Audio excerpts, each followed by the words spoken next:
Hello and welcome to Ula Tea Leaf Readings. My name is Lenor and tonight I'm going to be reading your tea leaves. This is the horoscope for Sagittarius. If Sagittarius is your solar, lunar, ascendant / rising sign, then this is a message for you. All right, let's get started. And so Sagittarius, we have the Four of Discs, which really is my favorite card. I sometimes say it's the Knight of Cups. I really like that one. I really like the Queen of Discs. But I really think that the Four of Discs is because it's all about having that fortress, that place that you can go and balance all of your aspects of life. You kind of, I imagine anyways, going kind of being in a cloistered place. You just live there, you work there, you're healing there, you're building yourself up like you've gone to live in the monastery somewhere. You know, nobody is going to be bothering you. You are just so focused on building, okay? And for the super introvert that I am and the homebody I am, I see this card and I think, heck yeah. Pull down the drawbridge or pull up the drawbridge. We're staying home, right? All right, here we go. So let's go ahead and see what these tea leaves are going to say. Oh, I see a face immediately. Look at that thing. We have eyes, nose, mouth. It reminds me of a snow person. Absolutely. Now, next to it, we have, it looks like, okay, so this also looks like a number 1 hand. Do you remember? Maybe they still have them, but I remember them from the 90s and the early thousands at games, any kind of, like baseball game, football game, and it was like a number 1. It was a big, foam hand, and you put it over your hand, and it would say number 1 in whatever team color you had, right? So I feel like this really is about like rooting for perfection or achievement or victory, feeling very, very confident, right? Now, we also have what looks like, I'm guessing, it reminds me of like a pheasant, because we have a lot of quail and pheasant that run around on the roads out here. I live out in the middle of nowhere, in the fields, basically. And it reminds me of one of these little birds that run alongside the road. You'll see them. They come out and they look for stuff to eat. And so I feel like it is almost this energy of being very resourceful, kind of appearing in places that you don't necessarily think you're going to see something like that. Well, yesterday, let me just say, I know I get on my little stories, but yesterday I was driving to a different town that was an hour or so away, and I looked over and I saw, among all the brown, because it's cold here, very cold, and it's kind of, the snow comes and goes, and it's kind of just dusted on things a little bit right now, and it's super cold. I just looked it up. It's negative 10 degrees Fahrenheit, which is negative 23 degrees Celsius. And I looked over, and very camouflaged to the landscape, there was a hawk out there eating something that was on this, by the field. It had caught something, and it was feasting. And I just thought, in this kind of, it feels like a very arid landscape right now, the tundra, and the beauty in these creatures that are against all of, all odds here, where it's freezing. It's just so cold. where it almost feels like nothing should belong, yet we're out here thriving, right? Out here finding a way. Even when it feels like there is no way forward. Eking it out. Now, I don't want to romanticize suffering, but it is all about this ability to adapt, to find that blessing where most maybe wouldn't even notice it. But you have an eye for that. And I feel you really building something. Not just like a little something, but like we have that number one, building something up that is glorious. And it maybe will take you by surprise. Now, if you're somebody who's always had maybe the same job and the same career and worked in the same company, you know, I don't know what that's like. I've had a lot of different things, you know, a lot of different eras of my life already. I'm sure even within that work, you have found growth and movement and change. But for somebody who has had, you know, a lot of different dreams and maybe worked in different kinds of fields and different industries, you've changed, right? With the seasons, as you've had to, as you've wanted to. I feel like this is one of those transitions that's happening.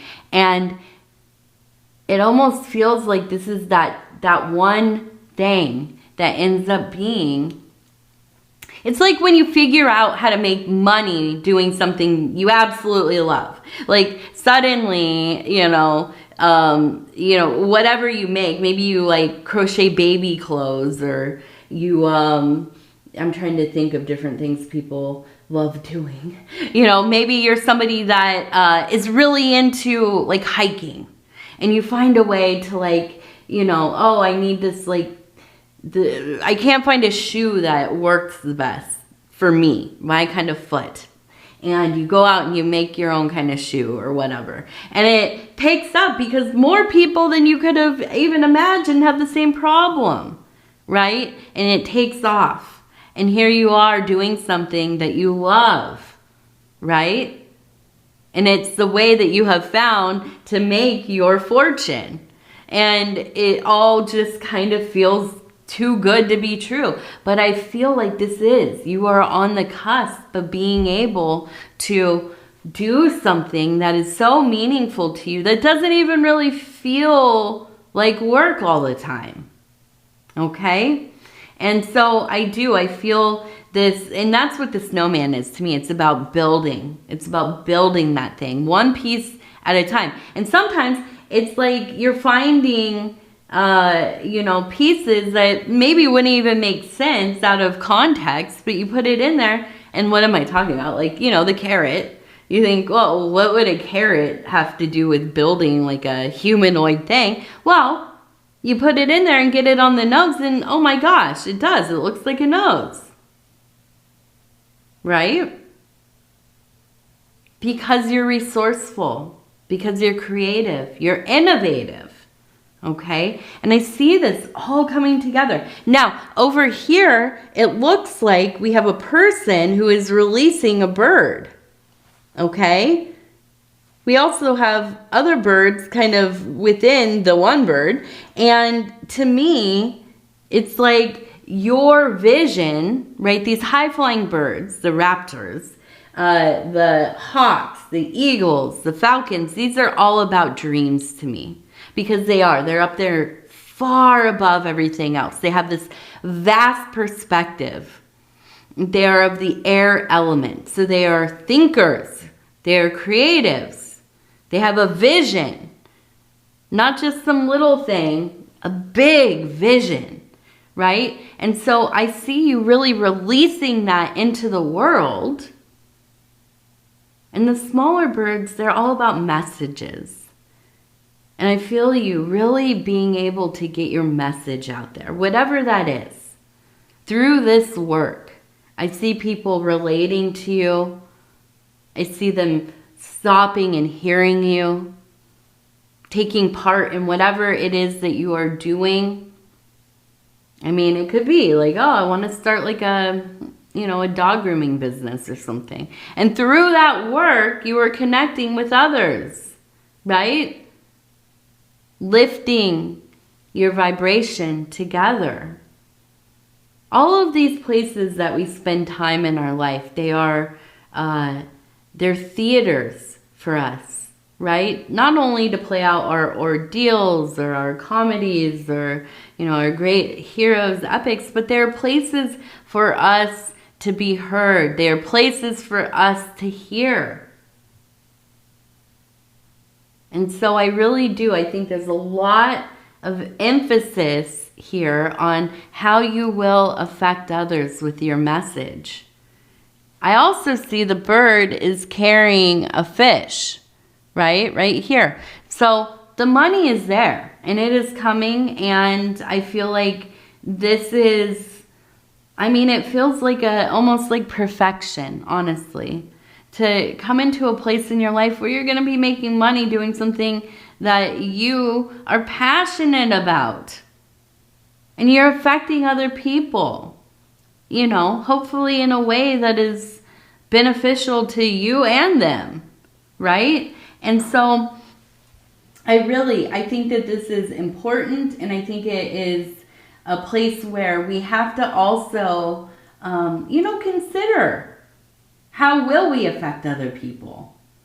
What do we bring as an offering, right? What do we put out there in the world? I think about this a lot with my readings. Now, I don't like to avoid difficult topics, but I also don't like to just put misery out there for the, sake of the reading, for the, for the salaciousness, or to get people to, keep, what bad thing is going to happen here? I think it's important to consider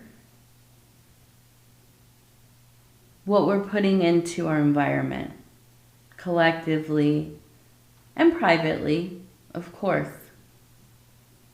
So that's one thing. That's one thing to keep in mind. And now I'm not saying I always do a good job. You can see where there are periods of time where I have felt pretty angry about something going on in life, and you can see it in my readings, or I'm depressed, or there's something happening privately in my life and it comes through. Also just being sick quite often, because we have a young child and she brings home every germ. So it does. It shows in our readings. It shows in our communications with the world and the work that we do. So I think it is worth considering, what are we putting out there? And how does it benefit all of us ultimately? Now,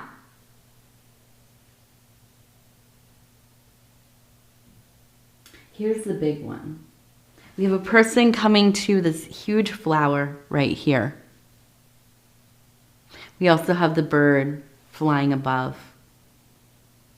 Now, I really, really had this strong feeling here of this being more of like real, it's symbolic, of course, but being really plain speaking. And it is telling me, because we are in this earthy Malkuthian energy, that it is important for you to be around plants, to be around flowers, to be around, trees and whatever it is. So if in your home or your workspace you do not have any kind of plants, bring something in. Now, the succulents, right? It's kind of hard to not keep a succulent alive. So that's what I would tell you to maybe start with, if you aren't somebody who has any background with plants and flowers. But I really am a firm believer that we need all kinds biodiversity, both outside but also in our homes, right? It brings in a whole other energy. You've walked into people's houses that feel, well, devoid of life, angular, very almost brutalish. And there's nothing wrong with that, right? Some people like to live that way. But I also think you're a Sagittarius, I'm a Virgo, so I need earth. I need that life around. But you've walked into somebody's house that is devoid of that feeling, and you've walked into somebody's house maybe like some part of Home Depot where they have all the plants, right? Or maybe you've been to, I keep thinking of, for some reason, like an aquarium with all of the plants they have, floating in there, all beautiful and quiet. But yeah, and you've been in a space like that, and it feels like it is just full of life. It is from, the floor to the ceiling. There's just this abundance of life and energy. And I feel like this is calling for you to have something in your home. It doesn't have to be beautiful. It doesn't have to be big. It could be a little succulent sitting next to the, the kitchen sink or whatever. But go and find a plant to bring home. Now, also, if you have animals, because I have cats, and I always mention this to people, make sure that you're getting a plant that's not going to harm the cats or dogs or, whatever you have living there. Young children, they might, if you have a kid that likes to taste things, right? Just make sure, it works with your house. Like, we can't have, like leafy office plant kind of things. I've always wanted to just have a ton of them, but I have cats, and a lot of them are poisonous, and our cats love to tear plants apart, but they don't go for the succulents, so we got lots of succulents around. And, so just making sure about that. Now, the other thing that we have over here is an arrow, okay? So we have the arrow. It feels like, yeah, maybe there is a flirtation, a sense of love kind of in the air. Maybe this is with your established partner, your primary partner.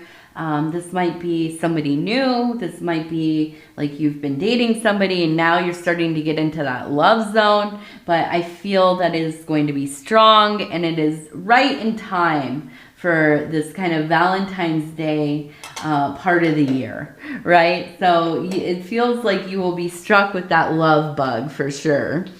Now, we're going to do 3 lucky numbers. Okay, we have number 48, 99, 71. Perfect. All right, now our self-care affirmation cards, and we're just going to flip through. I'll stop where it feels right. And it says, the tranquil oasis. I design my tranquil space. Just as meditation quiets my mind, a tranquil space brings peace to my environment. I simplify and organize my surroundings to cultivate an environment of peace.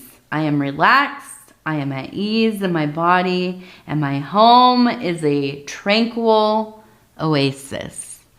Yeah, and I really feel like this is the energy, bringing that plant life in there. We also, again, like I said, I love this because it's like fully the homebody energy. Like, I'm going home, I have my groceries for a few days. It's a 3-day weekend. I'm locking the doors. I'm pulling down the blinds. Nobody is getting a hold of me. I'm going to be with my plants and my animals and maybe my family or whatever, whoever's here.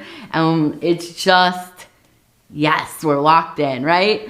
And I feel like it really, it's a place of healing and recharging and really kind of finishing the ideas of whatever it is that you are building, right? When we have this time where we can limit stimuli, where we can focus, where we can be away from, you know, the noise of the world.